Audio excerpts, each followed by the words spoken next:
O Judiciário Mineiro realizou no mês passado o maior mutirão de júri, que equivale a um ano inteiro de trabalho. Foram 200 julgamentos, numa média de 30 por dia. Quais são as razões e também os impactos dessa iniciativa no Tribunal de Justiça de Minas Gerais?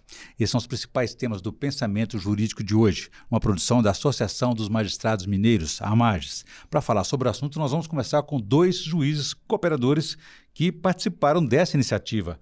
Thales Flores Taipina, que é o 2º juiz da unidade de juizado especial da comarca de Governador Valadares, no leste do estado, e Wilton Silva Alonso Júnior, que é da vara única da comarca de Caxambu, no sul de Minas. Obrigado aos senhores pela presença e aceitado o nosso convite aqui no Pensamento Jurídico. E a você que nos acompanha, por favor, inscrever-se no canal da AMAGES no YouTube e deixar suas sugestões e comentários que serão muito bem-vindos. Doutor Thales, quais são as razões desse esforço concentrado aí do Judiciário Mineiro? Seria em função do excesso de carga processual ou é o pós-pandemia que nós estamos falando? Bem, prazer estar mais uma vez aqui Obrigado. no programa.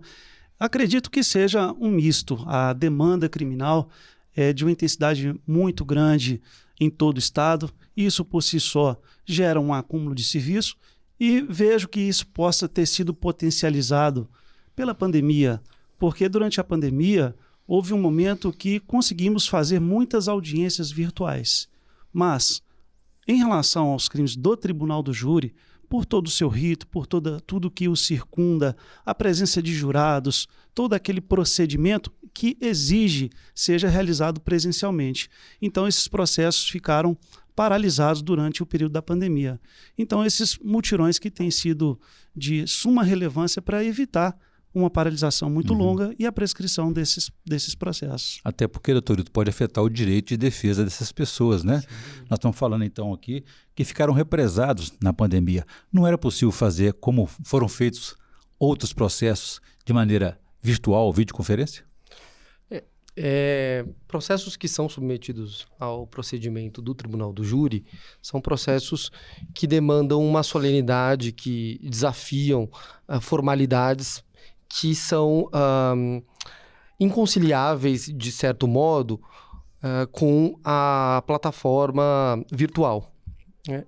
Há necessidade de que o procedimento transcorra tete a tete, fisicamente. Então, por isso, teve essa dificuldade de que esses processos pudessem ser feitos na plataforma virtual. Eventualmente, um ou outro, envolvendo o réu preso, cuja urgência era maior, foi feito, mas via de regra não. E é por isso que os senhores participaram desse esforço concentrado de 200 processos aqui no mês passado em Belo Horizonte. Exato. Segundo notícias, aparentemente esse número corresponde a praticamente um ano de trabalho do 2º Tribunal do Júri da comarca de Belo Horizonte. Então,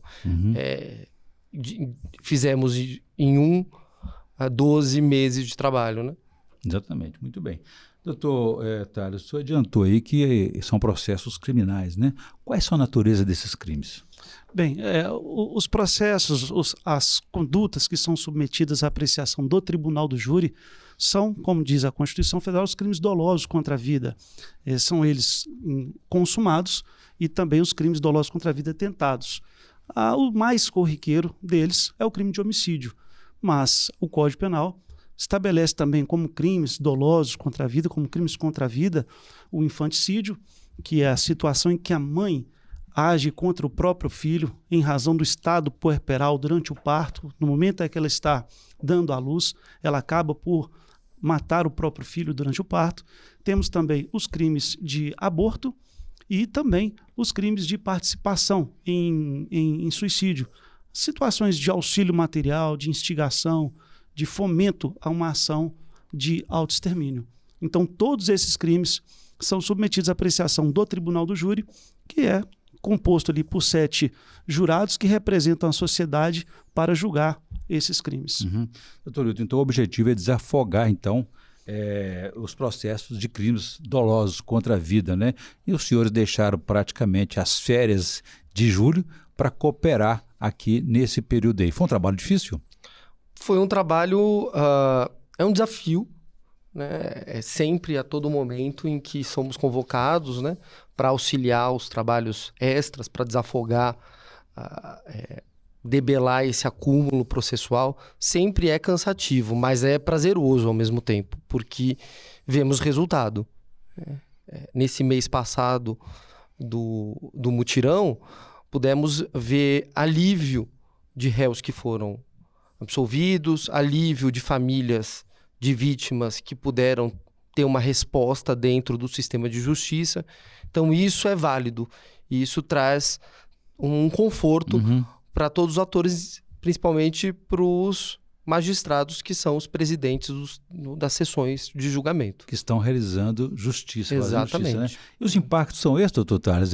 Para a vítima, isso é aquele alívio, no caso a vítima, a família da vítima, quer dizer, fez-se justiça, e no caso dos acusados, muitas vezes podem até realmente redundar aí na absolvição. É porque essa situação de paralisação, de indefinição de uma situação que envolve a vida das pessoas, quando são resolvidas, traz esse impacto, essa sensação de alívio muito grande, inclusive para os acusados, porque eles não vivem uma situação de indefinição, de angústia. Para a vítima, por outro lado, a sensação, a depender da decisão do Conselho de Sentença, aquela sensação de que foi feita justiça. Eu digo a vítima no caso dos crimes tentados. E para a família da vítima também, no mesmo sentido, no caso dos crimes consumados. Essa sensação de alívio para o acusado por ter aquela situação resolvida, e para os familiares da vítima e a própria vítima, no caso dos crimes tentados, por ter sido resolvido com aquela sensação de justiça para o caso. Então, o mutirão traz esse resultado benéfico para toda a sociedade. Enfim, todo mundo quer o fim desse processo, Todo né? mundo quer o fim do processo. Doutor Hilton, agora o senhor falou então que equivale aí ao trabalho de um ano inteiro, né? Quer dizer, foram 200 julgamentos, né? Nessa média frenética aí diária de 10 a 20, dependendo do caso, né? Isso acontece no interior também ou só na capital, os mutirões? Não, o Tribunal de Justiça do Estado de Minas Gerais já, no curso deste ano, já agendou, designou e realizou mutirões pelo Estado. Acredito que em comarcas também de entrância especial, nível Belo Horizonte, e buscando sempre dar uma resposta à população e à população do interior, que é tão jurisdicionado quanto aquela da capital, né? Então, sim, houve mutirões em outras regiões também, regiões do Estado, sim. E dados do CNJ, Conselho Nacional de Justiça, doutor Tales, apontou que o Judiciário Mineiro foi um dos que mais julgou processos aí dessa competência em todo o país no ano passado, apesar de toda essa transição aí, pandemia e essa normalidade possível. Temos aí uma adequação, uma sintonia de alta criminalidade, apesar do brilhante trabalho que as instituições policiais realizam no nosso Estado, mas a demanda criminal, infelizmente, em relação aos crimes contra a vida é muito grande. E também temos o empenho do Judiciário, e aqui, obviamente, incluindo todos os servidores que fazem com que os processos do Tribunal do Júri chegam àquela fase pronta para o julgamento pelo Conselho de Sentença em plenário de julgamento. Então, é um trabalho muito grande, mas é um trabalho que traz esses resultados aí, números expressivos que o Tribunal de Justiça de Minas Gerais tem alcançado em razão desse empenho todo no Estado de Minas Gerais. Doutor Hilton, também esses julgamentos aí contam com a presença de jurados. O senhor tem ideia de quantos participaram e qual foi o grau de dificuldade para encontrar todos para esse mutirão também? O grau de dificuldade foi grande. A Secretaria do 2º Tribunal do Júri da Comarca de Belo Horizonte teve um trabalho árduo para expedir os mandados, os senhores oficiais de justiça para cumprirem os mandados e, principalmente, os senhores jurados, né, que compareceram todos os dias, todas as sessões designadas e tiveram de se deslocar, às vezes, de grandes distâncias. Então, tem de se fazer o agradecimento, né, do Poder Judiciário do Estado de Minas Gerais a esses jurados que contribuíram muito com a realização do mutirão.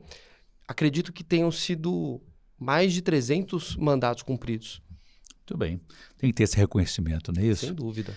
Bom, nós vamos fazer um pequeno intervalo. Eu gostaria que no próximo bloco, doutor Tales e doutor Hilton, a gente falasse também sobre o grau de complexidade desse processo, porque nós estamos falando de réus que estavam soltos, respondendo em liberdade, né? Teoricamente, parece que é uma coisa mais simples. Então a gente entra nessa questão no próximo bloco. A gente volta em instantes.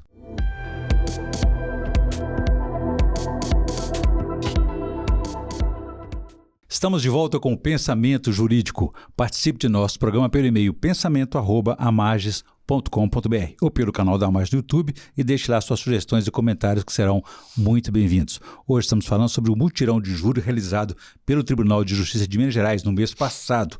É o mutirão de júri que é o maior da história de Minas Gerais, é equivalente aí a um ano inteiro de trabalho. Foram julgados 200 processos, uma média de 10 por dia.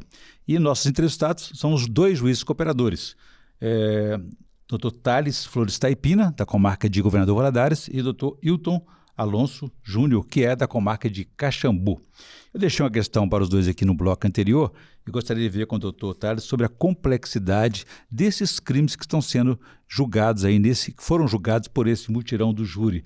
Porque, na verdade, Dr. Tales, são réus que estavam soltos, então eles estavam respondendo esse crime em liberdade. Isso, teoricamente, os torna o processo mais simples? Quando o processo se desenvolve com o réu em liberdade, ele não tem um rigor de cumprimento de prazos processuais que a lei determina em relação aos réus presos, aos processos que tramitam com réus presos. Mas acredito que a complexidade, independente da situação de liberdade do réu, está no andamento do processo, na realização das audiências, na produção de provas, porque os processos, principalmente de homicídio, que estão afetos ao tribunal do júri, eles têm diversas causas. E uma delas, talvez a mais recorrente, é a relação com o tráfico de drogas. E isso determina uma dificuldade, lá desde o início da atividade policial, de aliciar testemunhas, aliciar no sentido de angariar, de identificar testemunhas, para trazer ao processo, trazer a instrução do inquérito policial, depois trazer a instrução judicial e depois a instrução em plenário de julgamento. Então, os motivos das causas de homicídio, por mais diversas que sejam, estão vinculados principalmente ao tráfico de drogas. Isso determina uma complexidade grande para a instrução do processo, para o desenvolvimento desse processo, até ele chegar na fase de julgamento propriamente. Muito bem. Doutor Hilton, nós falamos no bloco anterior a respeito da importância de desafogar essa carga processual e também de fazer justiça, né? Mas também haveria o risco aí de prescrição e impunidade. Como evitar isso? O trabalho é feito, mas por vezes o próprio sistema não permite que a resposta seja dada tal qual anseia a sociedade. Então, por vezes, porque os processos contam histórias, né? E às vezes, para você contar uma história bem contada, é necessário tempo, produzir prova, ouvir testemunhas. Então, às vezes, e muitas vezes em processos envolvendo crimes dolosos contra a vida, o tempo não é aquele próprio que a sociedade identifica como necessário, né? A resposta não é imediata, mas o trabalho ele é profícuo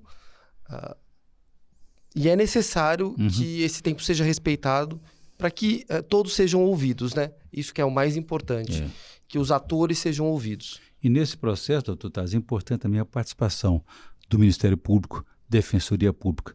Houve compromisso de todos os segmentos do sistema de justiça? É fundamental um engajamento das instituições, de todas as instituições, porque o que se visa é o bem comum, é a resposta à sociedade, que todas as instituições têm a obrigação de se engajar, cada um dentro das suas funções, mas todos têm a obrigação de se engajar para poder dar essa resposta à sociedade. Então, quando se organiza um mutirão dessa complexidade, e aqui vale ressaltar toda homenagem ao Tribunal de Justiça por essa iniciativa, mas todas as instituições têm que estar previamente sintonizadas, Ministério Público, Defensoria Pública, porque, não principalmente, mas substancialmente a Defensoria Pública, porque muitos réus, como foi colocado agora há pouco, muitos réus em liberdade, Às vezes eles perdem, inclusive, o contato com seus defensores, chegam na fase de julgamento, já não tem defensores constituídos. Então é preciso que a Defensoria Pública esteja atenta e a Defensoria Pública sempre está engajada em trabalhos como esse de mutirão. E sempre atendendo presencialmente, né, doutor Hilton? Que é importante isso. Agora, o senhor tem ideia, que parece que mais de 20 juízes e juízas participaram desse mutirão. Então, são magistrados e magistradas que vieram do interior socorrer os da capital. E o que a gente aqui da nossa ignorância imaginava é que o interior que precisa de mais apoio, mais recursos, porque está mais disponíveis aqui na capital, recursos, tecnologia, assessoria, enfim. O interior, então, socorreu a capital. O interior socorreu a capital. Em verdade, às vezes, nas varas, eu estou numa vara única, eu consigo imprimir uma força de trabalho, uma dinâmica que me permite que eu possa contribuir com a carga de trabalho na capital. E às vezes aqui, pela população ser gigante, não é possível que um magistrado saia ou divida a força de trabalho. Então, sim, eu diria que o interior contribuiu. Muito bem. Agora, doutor Tales, esse mutirão ele está sendo feito na faculdade FUMEC, Universidade FUMEC, né? Qual o papel da academia nesse campo? Que participação que ela tem? O que ela ganha com isso também? É interessante abordar isso porque, obviamente, com um mutirão dessa complexidade, não teríamos espaço dentro do fórum para realizá-lo em sua inteireza. Apesar da grande, assim, inúmeras salas que dispõe o Fórum Lafayette, mas tem todas elas uma destinação própria. Na faculdade, a FUMEC, além do espaço físico ser muito grande e ter a capacidade de receber todos esses julgamentos, os mutirões, o tribunal, também aproveita da tecnologia acadêmica que é direcionada dia a dia nas aulas dos cursos universitários. Por exemplo, todas as salas têm um sistema de retroprojetor. Então, isso facilita muito tanto ao Ministério Público quanto à Defensoria Pública na apresentação das provas aos jurados. Porque antigamente se passava a folha de papel para os jurados verem depoimentos, laudos periciais, etc. Hoje, com o processo virtualizado, esses documentos são visualizados no telão. E isso permite aos jurados ter uma compreensão muito melhor das provas que constam dos autos. E então, a faculdade proporciona isso. Fazer o mutirão no ambiente universitário, na faculdade, proporciona essa facilidade no desenvolvimento dos trabalhos do Tribunal do Júri. Muito bem. Doutor Hilton, muitos dizem que o Tribunal de Júri é uma das instituições mais democráticas que existem. Por quê? Ela é democrática porque ela permite que o cidadão comum, aquele que não é togado, possa decidir a sorte de um par seu. Então, o jurado que não fez concurso público para magistratura, que não estudou direito, via de regra, possa decidir sobre um determinado caso concreto envolvendo um crime doloso contra a vida, via de regra, um homicídio. Ainda que não tenha conhecimento técnico da legislação, desse contexto todo jurídico. Exatamente. E é justamente por isso. Porque é o sentimento que a sociedade traz, é a resposta que a sociedade traz para delitos desta natureza. E é assim que foi decidido pelo ordenamento jurídico, é assim que a Constituição estabelece. Isso não afeta o direito de defesa de quem é acusado? Não, de forma nenhuma. Pelo contrário, está plenamente assegurado. Inclusive, é de uma forma peculiar, enquanto a Constituição fala na plenitude de defesa, enquanto para os acusados em processos judiciais e administrativos, de uma forma geral, fala-se em ampla defesa. Então, há uma peculiaridade para a defesa no Tribunal do Júri, porque o Constituinte falou em plenitude de defesa, o que dá a entender, a assegurar o que for preciso à defesa para exercer tudo o que for necessário à garantia dos direitos do réu ali, cuja causa está sendo apresentada e será julgada por cidadãos, por juízes de fato, né, representantes da sociedade, e muitos deles não têm o bacharelado em direito, ou seja, são totalmente leigos na matéria. Uhum. E nesse campo, doutor Hilton, qual que é a importância e a natureza das provas num julgamento como esse? A natureza das provas é absoluta. Na verdade, é a partir das provas que são apresentadas e da convicção dos jurados que se forma um determinado veredito. Então, não se pode se apartar das provas, tanto é verdade que, acaso a decisão seja manifestamente contrária a elas, é possível que haja a anulação, né, a declaração de nulidade do julgamento pelo Tribunal de Justiça, em segunda instância. Então, as provas têm de ser mostradas e demonstradas aos jurados e eles têm de se manifestar de acordo com elas. Ok. Doutor Tales, existe alguma resolução do CNJ que regula a realização desses mutirões? Qual que é a expectativa que o Conselho Nacional de Justiça tem a esse respeito? É o mesmo da sociedade? A questão é que o CNJ ele trabalha com esse... Quanto menor for o acúmulo de acervo dos tribunais, e isso é repassado para todas as comarcas, para todas as varas, então esse acúmulo de acervo que nós temos que lidar diariamente com ele para que não haja um excesso, para que não haja um acúmulo que ultrapasse o limite do razoável. Então os mutirões têm seguido esse caminho. Há pouco foi falado aqui da necessidade dos mutirões do interior socorrer a capital, mas o interior também tem se socorrido, Sim, não é mesmo? sem dúvida. O interior tem se socorrido. Então, diversos são os mutirões, porque o CNJ tem sempre cobrado para que isso esteja dentro... É claro que não teremos jamais uma comarca sem nenhum processo a ser julgado. Como eu disse, a demanda criminal está sempre batendo às nossas portas. Então, mas que é necessário que tenhamos isso sempre dentro de um número razoável, aceitável, para que a justiça seja sempre célere, para que nós consigamos prestar a jurisdição de uma forma mais célere possível. E esse apoio, através dos mutirões, é que traz, que leva ao CNJ esse resultado que ele espera e o que o Tribunal de Justiça nos determina. Muito bem. Doutor, nós estamos na reta final do nosso programa, naquela fase que a gente faz a seguinte pergunta para os nossos entrevistados e entrevistadas. Que indicação de leitura você pode trazer para a nossa audiência, por favor?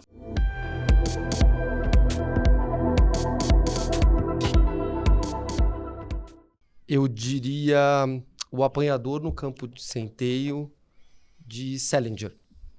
Uma boa indicação, com certeza. Um livro até que foi um best-seller. Sim, não é isso? sim. Marcou uma época, né? Marcou e assim, muitas pessoas dizem que marcou a própria vida, então vale a pena. Bacana. Doutor Tales, o senhor vai indicar o que para nós? Eu já vou adotar o conselho do colega para poder adquirir o livro, a obra, para poder conhecê-la. Certamente muito interessante. Mas eu sou um apaixonado pela história do Brasil. Onde eu vejo um livro, eu procuro conhecer aquela obra.